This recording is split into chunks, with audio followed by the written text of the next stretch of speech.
بسم اللہ الرحمن الرحیم اتقوا کی جانب سے اس ہفتے کا پیغام برکت والا نکاح۔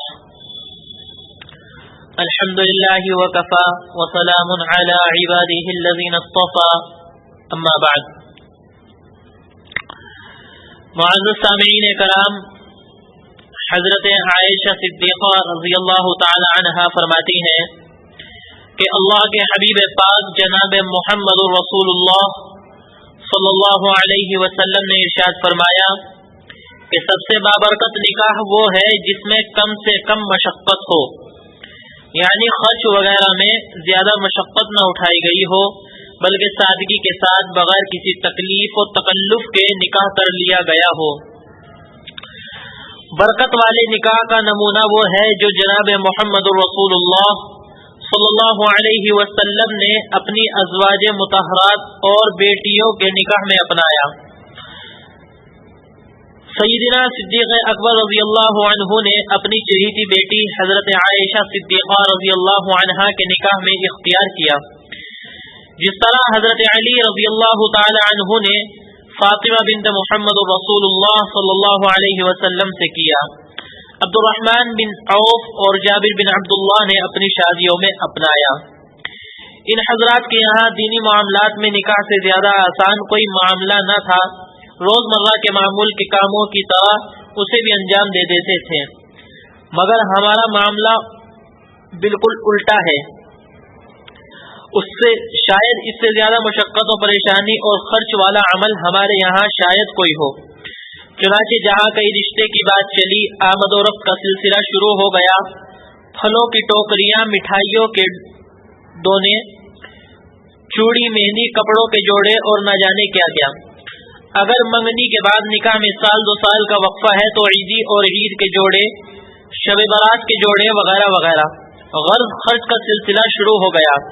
شادی کی تاریخ طے ہوگی تو اس کے لیے لال خط، اس کے ساتھ مٹھائیوں کے ڈبے اور کپڑوں کے جوڑے، اور پھر ایک مجمع میں اس کا دکھاوا۔ شادی کارڈ ہی کو لے لیجئے،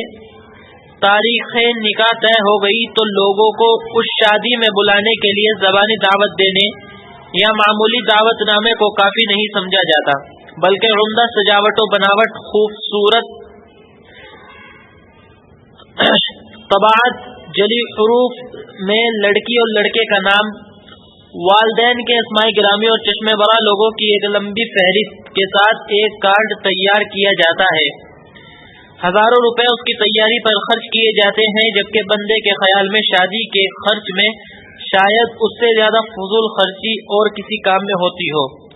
دوسری فضول خرچیوں کا کچھ نہ کچھ فائدہ دوسروں کو بھی پہنچ جاتا ہے، لیکن اس کا خرچ علاوہ ردی کی ٹوکری کے اور کچھ نہیں ہے۔ جس وقت وہ کارڈ دیا جائے گا تو وہ شخص صرف اتنا کہہ دے گا، واہ صاحب بڑا خوبصورت کارڈ چھپوایا ہے، اور پھر جہاں شادی کی تاریخ گزری وہ سینکڑوں روپے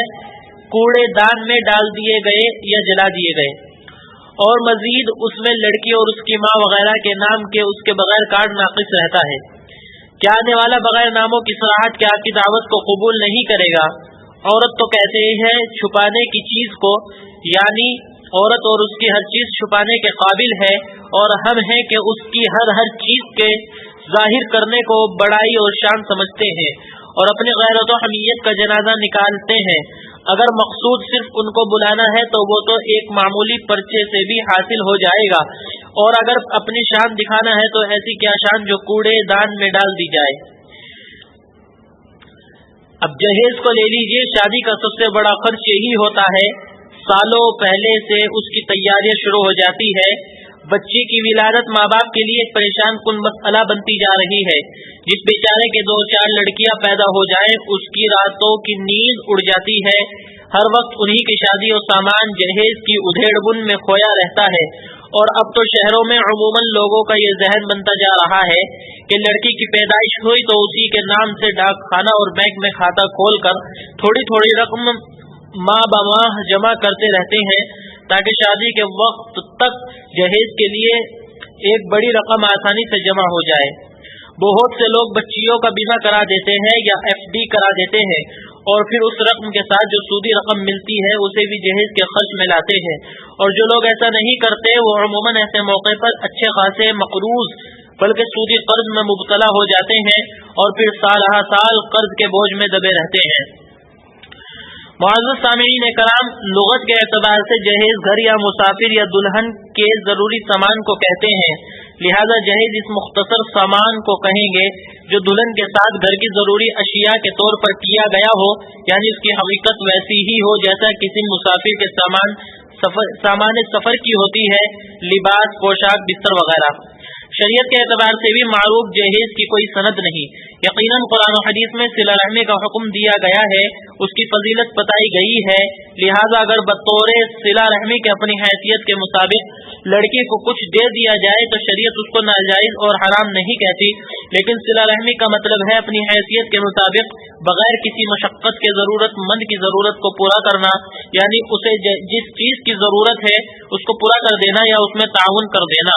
تو اگر یہ لڑکی اور داماد کے ساتھ صلہ رحمی ہے تو ان کی وقتی ضروریات کا لحاظ کرنا چاہیے، جبکہ رواحی جہیز میں اس کا بالکل لحاظ نہیں ہوتا کہ لڑکی اور داماد کو کس چیز کی ضرورت ہے، جو چیزیں دی جا رہی ہے اسے اس کی ضرورت ہے یا نہیں، بلکہ عموماً یہ ہوتا ہے کہ اگر داماد انتہائی خوشحال ہو، ضرورت کی ہر چیز اس کے پاس موجود ہو، پھر بھی مخصوص و متعین چیزیں دی جائیں گی، چاہے وہ سامان گھر پہنچ کر بیکار اور ضائع ہی کیوں نہ ہو جائے۔ عموماً ایسی چیزیں دی جاتی ہیں جس سے دینے والے کی شہرت اور بڑائی ہو۔ بہت ساری چیزیں ایسی بھی ہوتی ہیں کہ پوری زندگی انہیں استعمال کرنے کی نوبت بھی نہیں آتی، مثلاً تانبے پیتل کے برتن وغیرہ۔ بہت سا سامان اتنا گھٹیا اور ردی ہوتا ہے کہ استعمال کے قابل ہی نہیں ہوتا۔ بتائیے یہ خیر خواہی اور صلہ رحمی ہے، ہمدردی اور اظہار محبت ہے، یا صرف رسم و رواج کا پورا کرنا ہے؟ دراصل یہ رسم جہیز ہندوستانی معاشرے کی پیداوار ہے، برادران وطن کے یہاں وراثت کا کوئی تصور ہی نہیں، بلکہ وہ تو اپنی لڑکیوں اور بہنوں کی شادیاں کر کے گویا ہمیشہ کے لیے رخصت کر دیتے ہیں۔ شادی کے بعد ماں باپ کی جائیداد میں کوئی حصہ ان کا باقی نہیں رہتا، اس لیے شادی کے وقت میں بطور جہیز ان کا حصہ دے دیتے ہیں۔ چنانچہ اسی چیز کو مسلم معاشرے نے بھی قبول کر لیا، گویا بطور جہیز ان کا حصہ دے دیا جاتا ہے۔ یہی وجہ ہے کہ عموماً لڑکیوں کی شرعی میراث سے حصہ نہیں دیا جاتا اور اس نہ دینے کے عجیب عجیب بہانے تراشے جاتے ہیں۔ کبھی تو یہ کہا جاتا ہے کہ موروثی جائیداد میں لڑکیوں کا حصہ نہیں ہوتا۔ یاد رکھیے، باپ کے جس چیز میں لڑکے کو میراث ملے گی ان تمام چیزوں میں لڑکی کا بھی حق ہوگا، چاہے مکان ہو، زمین و جائیداد ہو، صحرائی و سکنائی زمین ہو، یا نقد رقم اور دیگر سامان ہو۔ غرض یہ کہ جہاں بیٹے کو حصہ ملے گا وہیں بیٹی کو بھی ملے گا۔ بہت سے حضرات یہ عذر بیان کرتے ہیں کہ لڑکی اپنا حصہ لینا نہیں چاہتی، بلکہ وہ تو بھائیوں کو ہدیہ عطیہ کر دیتی ہیں، اپنے حق سے دستبردار ہو جاتی ہے۔ لیکن اس طرح کہنے سے کیا واقعی ان کا حق ختم ہو جاتا ہے یا باقی رہتا ہے؟ فقہ حنفی کی مشہور کتاب الاشباح والنظائر میں لکھا ہے، کسی وارث کے یہ کہہ دینے سے کہ میں اپنا حصہ میراث نہیں لیتا، اس سے اس کا حق میراث ختم نہیں ہوگا بلکہ باقی رہے گا۔ ختم ہونے کا طریقہ یہ ہے کہ تقسیم کر کے اس کا حصہ اس کے حوالے کر دیا جائے، پھر اس پر قبضے کے بعد وہ سارا واپس کر دے یا کچھ رکھ کر بقیہ واپس کر دے تو اس کا حصہ میراث ختم ہو جائے گا، اور جس وارث کو اپنا حصہ ہیوا کرے گا اس کے لیے اس کا استعمال جائز ہوگا۔ یہ تو تصویر کا ایک رخ ہے۔ تصویر کا دوسرا رخ جو انتہائی سنگین ہے وہ یہ کہ شوہر یا اس کے گھر والوں کی طرف سے مستقل جہیز کا مطالبہ ہو، چاہے صراحتاً یا دلالتاً، کھلے لفظوں میں ہو یا اشاروں کنایوں میں ہو۔ شریعت نے عورت پر نکاح کا کوئی مالی معاوضہ مقرر نہیں کیا، بخلاف شوہر کے کہ اس پر نکاح کا بدلہ مہر اور پھر عورت کی ضروریات کی تکمیل کی ذمہ داری بھی ہے۔ فقہ حنفی کی مشہور کتاب فتاوی قاضی خان میں ایک مسئلہ ذکر کیا گیا ہے۔ حاصل اس کا یہ ہے کہ ایک شخص نے اپنی عورت کو طلاق دے دی، پھر دوبارہ اس سے نکاح کرنا چاہتا ہے، مگر شرط یہ لگاتا ہے کہ پہلے نکاح کی وجہ سے جو تمہارا مہر میرے ذمہ باقی ہے جب اس کو معاف کر دو گی اس وقت نکاح کروں گا۔ عورت نے کہہ دیا کہ تم کو ہدیہ ہے، یعنی میں نے معاف کیا۔ اس معافی کے بعد شوہر اپنی بات سے پھر گیا اور وہ نکاح سے انکار کرتا ہے، تو سوال یہ ہے کہ کیا عورت کا سابقہ مہر موجودہ صورت میں ساقط ہوگا یا باقی رہے گا؟